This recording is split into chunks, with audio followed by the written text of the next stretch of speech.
Ladies and gentlemen, before we get started, here at Ivy Talks Podcast Network, we're doing a subscriber giveaway. We'll be doing a giveaway on the 1st and the 15th of every month for $50 for a random subscriber. All you have to do to enter is subscribe, comment on any video, and you'll be entered for a chance to win. And once you do it once, you're entered for life.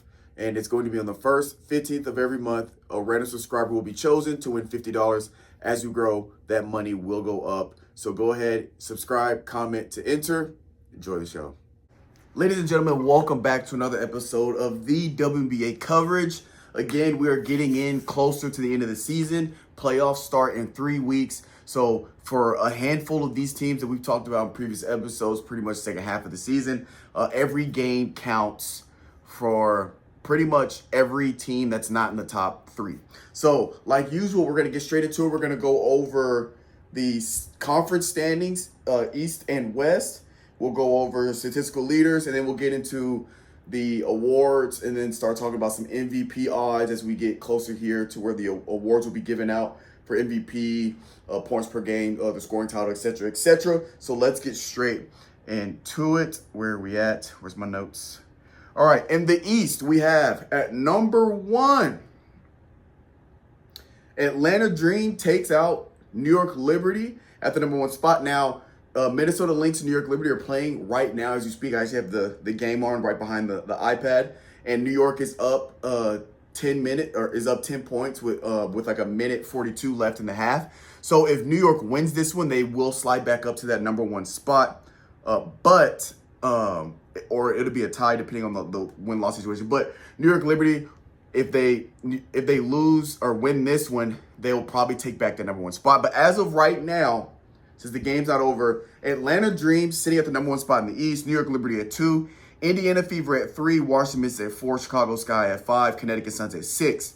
In the West, we have Minnesota Lynx at 1, Phoenix Mercury at 2, Las Vegas Aces at 3, Golden State Valkyries at 4, Seattle Storm at 5, LA Sparks at 6, and Dallas Wings are at 7. Statistical leaders, points per game, Nafisa Collier at 23.5, rebounds per game, Angel Reese 12.6, assists per game, Alyssa Thomas 9.1, steals per game, Gabby Williams 2.7, blocks per game, Aja Wilson 2.1. She's actually tied with Alana Smith at 2.1.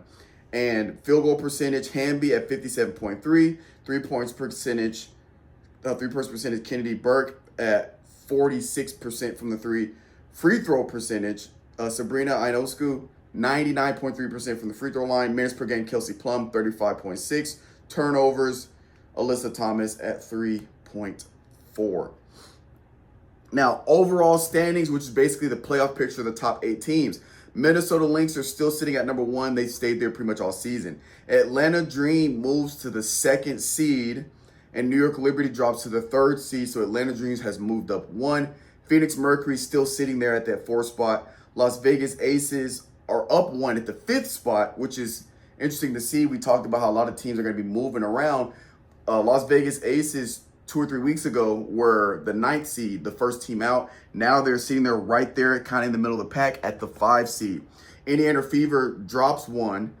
Golden State Valkyries, they sneak in. They were also a team that was the last team out, but they sneak in, but they're still sitting at that 7th spot, and Seattle Storm still sitting at that 8th spot. LA Sparks are the first team out. So some quick awards.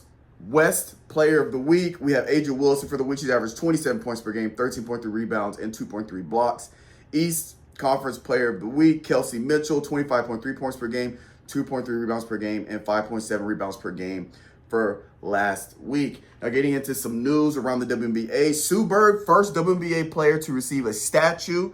Shout out to Sue Bird. Las Vegas Aces have gone on a 7-game win streak. Yeah. 7-game win streak. Sorry about that. 7-game win streak. And that's kind of how we're starting to see them play their best ball towards the end of the season. Like we talked about, it's important. You got to start playing your best ball as you go into the playoffs. And so Aja Wilson has had a phenomenal past month. Really a phenomenal season. But the past month, she has really been going crazy. Aja Wilson, 9th all-time in blocks. And she goes to 3rd all-time in 20 20 points or more games. So 20 plus points games. She moves up to third all time. A shout out to Alyssa Thomas, only player to record 5+ triple doubles in multiple seasons. Shout out to her. She's the Swiss Army knife of the WNBA. She can do it all: score, pass, rebound, all that good stuff. Hamby, she reaches the 500 point, 250 rebounds, and 100 assist club. So again, another athletic big that can kind of do it all in terms of rebounding, passing, as well as scoring. So now we're going to get into some performance alerts.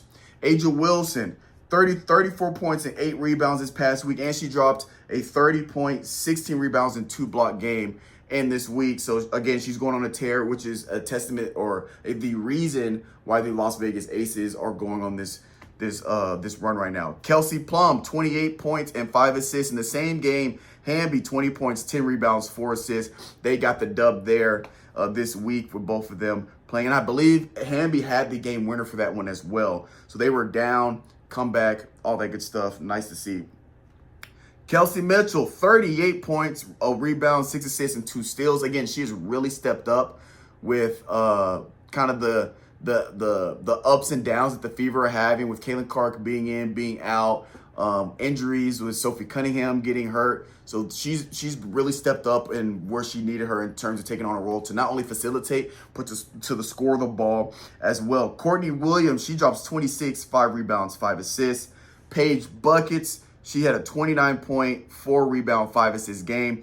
Veronica Burton, 30 points, 7 rebounds, 7 assists, and a steal. Satu Sabali, I think I'm saying that right. Satu Sabali, 26 points, 4 assists, 2 steals, and a block, 5 rebounds.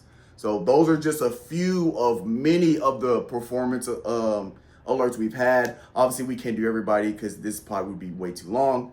But those are some notable ones. MVP odds, as we get here closer to the end of the season, it's all about that MVP race. Right now, sitting at number 1, no surprise there, the runner-up from last year, Napheesa Collier at the number 1 for the odds to win. At number 2, Alyssa Thomas is number 2, kind of like we talked about, her ability to kind of do it all: score, rebound, assist, as well as she's also a threat on defense. She's kind of like your all-around, do-it-all type of person. And Phoenix Mercury are in a pretty good spot, sitting there at, like, what I say, 4th.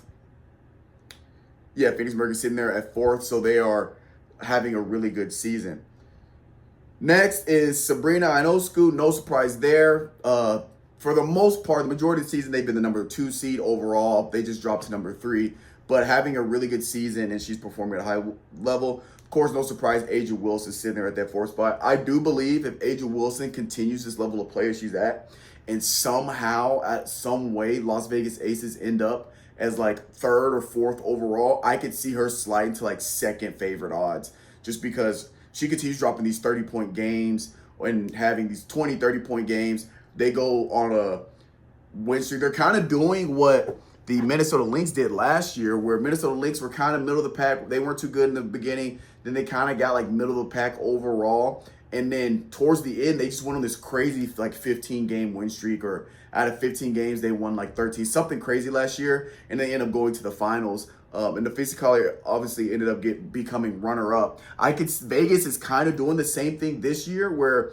they were kind of bottom of the totem pole earlier on in the season. They kind of worked their way up middle of the pack. Now they're making moves to where they're the 5th ranked team. So they're moving up. I can see them maybe winning out, or maybe at the next 3 weeks only losing 2 or 3 games. They're sitting at the 3rd or 4th overall seed. And then A'ja Wilson could potentially either win MVP in a late fashion or runner-up. I can see something like that happening as we get here. And last but not least, Caitlin Clark at the 5th spot. We'll see how she finishes, obviously with the injury and then coming back and the minutes restriction and getting back into the groove. It's just hard to stay in the groove of things when you're kind of in and out with injuries, as well as when you come in, you're not playing big minutes because you got to get back into game shape, game speed. So that's going to leave pretty much what's happening is kind of what we had said, well, with Coach Diesel. Oh my gosh, hang on, my notes just left. kind of what we had said pretty much earlier on in the, kind of what we said earlier on in the season, that third, what did we say? That's 6 through 10 were 2 game difference. So there has been, since we talked about it, there's been a big shuffle in teams. So like I'm saying, so now if we look at the overall standings from, from 6 to 10, it's a 2 game difference still. So you got Indiana has 6 wins, Golden State Valkyries 6 wins, Seattle has 8, Sparks have 8, Washington Mystics have 8 teams, sorry. Sparks, Seattle, Washington Mystics all have 18 wins. So, now 18 wins, guys, I'm looking at the wrong thing. Hold up. Give me a second. So, oh wow. Las Vegas has a chance. If they play their cards right the next 3 weeks, they could finish at the number 2 spot. Between the Aces at the number 5 spot and Atlanta at the number 2 spot is a 2-game difference. Atlanta has 22 wins. New York has 21 wins. Phoenix has 20. Aces have 21. Phoenix is ahead of the Aces because they have less losses. But again, they're really, really close. And then from 19 to 6, Fever, Washington Mystics. Now we're starting to separate. It's a 3-game difference, but it's still plenty of games to be played. So I'm actually curious to see how the Aces finish. They're the hottest team right now. I believe they're the hottest team right now. They are literally 2 games away from being at that number 2 seed. And then once they're at that number 2 seed, really anything is possible. I don't see them catching Minnesota because I think they play the most consistent team ball. They play pretty consistently well. But I can see Aces squeaking up to that number 2 spot, as well as Sparks. I think when it's all said and done, I think Sparks will end up in the top 8. I could see Seattle dropping down. Seattle's kind of struggling at finishing games here, kind of later in the season, and Sparks are starting to figure it out. So I would not be surprised if Seattle and Sparks end up flipping, and Sparks get that 8 spot, and Seattle's sitting there at the 9. I would not be surprised in that. But we are coming up here towards the end of the season. We only have three episodes left before the playoffs start, I believe, maybe 2 or 3. So then we'll be able to break down matchups and things like that. So it is an exciting time. We get to see what teams are going to finish, what teams are going to keep their momentum, what teams will lose their momentum. And then here pretty soon we'll be talking about the playoffs and going over these matchups in the series. But this is going to do it for this episode of the WNBA Coverage. We'll catch you guys next time.